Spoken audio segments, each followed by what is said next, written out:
کبھی 1 روپے کے لیے کسی سرکاری دربار میں نہیں گئے ہیں، وہ 1 روپے لینے کے لیے بھی نہ کسی سے ملے ہیں. جب ملے ان کو تبلیغ کرنے کے لیے ملے ہیں، وہ مبلغ ہیں، دائی ہیں.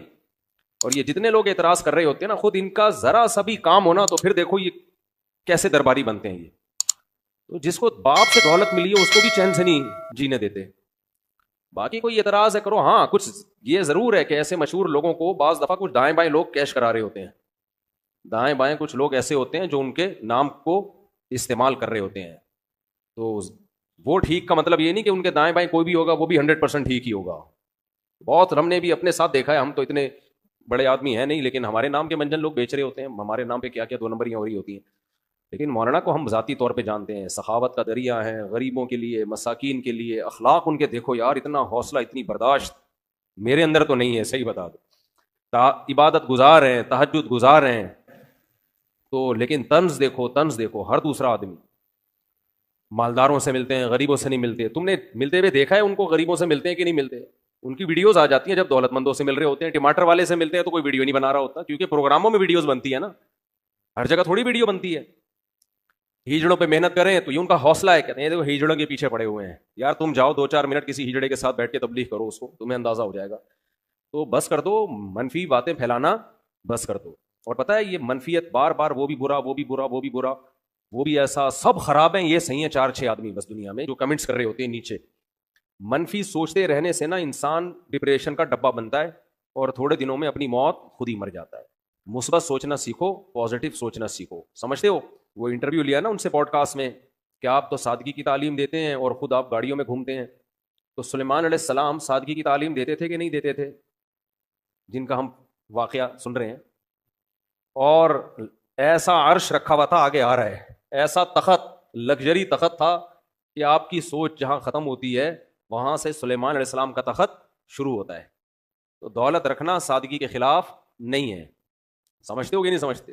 ایک صاحب کہنے لگے MTJ کی پروڈکٹ کی قیمتیں دیکھو تو ہوش اڑ جاتے ہیں. تو مت خریدو نا، ساتھ والی غریب والی دکان سے خرید لو. بہت زیادہ قیمت پہ بیچنے تو مت خریدو بھائی. اور وہ کون سا دکان پہ بیٹھ کے بیچ رہے ہیں؟ تو نیچے لوگ ان کا بزنس سنبھالا ہوا ہے، نام ان کا استعمال ہو رہا ہے، اور اگر بیچ رہے ہیں ڈبل ٹرپل کر کے بیچ رہے ہیں تو آپ مت خریدو نا. آپ کا دماغ خراب ہے، وہیں سے لوگے آپ. انہوں نے کہا ہے کہ جو میرے MTJ سے جو خوشبو نہیں خریدے وہ دار اسلام سے خارج ہے. مت خریدو یار، آپ بے وقوف ہو. تو پرسنل لائف میں اس طرح سے، جو میں نہیں کہہ رہا وہ فرشتے ہیں ان سے غلطی نہیں ہو سکتی، کوئی علمی لحاظ سے کسی پر کوئی اشکال ہو تو مہذب طریقے سے کیا جا سکتا ہے، وہ ٹھیک ہے. وہ تو اللہ کے پیغمبر کے علاوہ کوئی بھی غلطی سے پاک نہیں ہے. حضرت مولانا طارق جمیل صاحب، ہم ان کی خاک کے برابر بھی نہیں ہیں. ان سے اللہ نے جو ہدایت کا کام لیا اس کا 10واں حصہ بھی ہم نہیں کر سکے. بہت بڑے بزرگ ہیں، لیکن کوئی کتنا بھی بڑا عالم ہو اس سے مسٹیک ہو سکتی ہے. حضرت سے یہ غلطی ہوئی ہے کہ انہوں نے ایک بھری محفل میں یہ بتایا کہ گاؤں میں ایک عورت کے 10 بچے تھے، تو میں نے اس عورت کو مشورہ دیا کہ آپریشن کر لو. چونکہ یہ ایک نجی مجلس میں بات ہوتی تو پھر تو میری کیا اوقات ان کے سامنے کہ میں ان کو غلطی پر تنبیہ کروں، میری تو کوئی اوقات نہیں ہے. لیکن چونکہ ایک بھری محفل میں بات ہوئی ہے اور ان کی ایک بڑی ویلیو ہے، اہمیت ہے، بہت سے لوگ ان کے اس تبصرے سے، بہت سی عورتیں وہ مس گائیڈ ہو سکتی ہیں اور وہ آپریشن کرا سکتی ہیں کہ بچہ آئندہ نہ ہو. تو حضرت سے یہ خطا ہوئی ہے اور ہر آدمی سے ہو سکتی ہے خطا. ہمیں بات وہ لینی ہے جو اللہ اس کے رسول کی ہے. بات آئیے سمجھ میں. 10 بچے بھی ہو جائیں، 20 بھی ہو جائیں، عورت آپریشن، حضرت نے جو یہ ان کو مشورہ دیا نا اس گاؤں کی عورت کو، یہ غلط مشورہ دیا. غلطی ہوتی ہے، مجھ سے بھی ہوتی ہے، میں بڑی بڑی مسٹیک کرتا ہوں اور ہم سے تو زیادہ ہوتی ہے، ان سے کم ہوتی ہے، لیکن یہ بہت بڑی مسٹیک ہوئی ہے حضرت سے، جو کہ ہر ایک سے ہو سکتی ہے. لیکن یہ غلط ہے، حرام ہے. 10 کیا 15 بچے بھی ہو جائیں، آپ حمل روکنے کے لیے آپریشن نہیں کر سکتے، نہ مرد نسبندی کر سکتا ہے. اس کی دلیل کیا ہے؟ دلیل اس کی یہ ہے کہ اللہ نے انسان کو اس کے جسم میں کانٹ چھانٹ کی اجازت نہیں دی ہے. خودکشی کیوں حرام ہے؟ آپ اپنے آپ کو مار نہیں سکتے. آنکھ پھوڑنا جائز ہے اپنی، کیونکہ آنکھ میں دیکھنے کی طاقت ہے.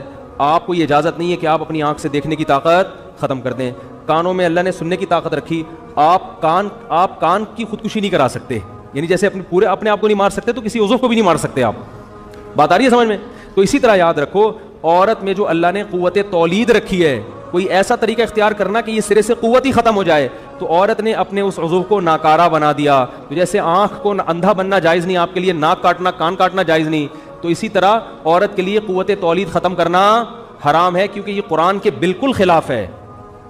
قرآن میں آتا ہے کہ شیطان نے یہ کہا کہ میں ان کو حکم دوں گا فلا یغیرن خلق اللہ، اللہ یہ اتنے باغی ہو جائیں گے کہ تیری بنائی ہوئی تخلیق کو تبدیل کرنے شروع کر دیں گے. یہ یعنی تو نے جو جس ڈیزائن میں پیدا کیا ہوگا نا اس تخلیق کو کیا کر دیں گے یہ. تو عورت میں اللہ نے تولید کی صلاحیت رکھی ہے. عورت وقتی طور پر حمل روکنے کی تدبیر اختیار کر سکتی ہے.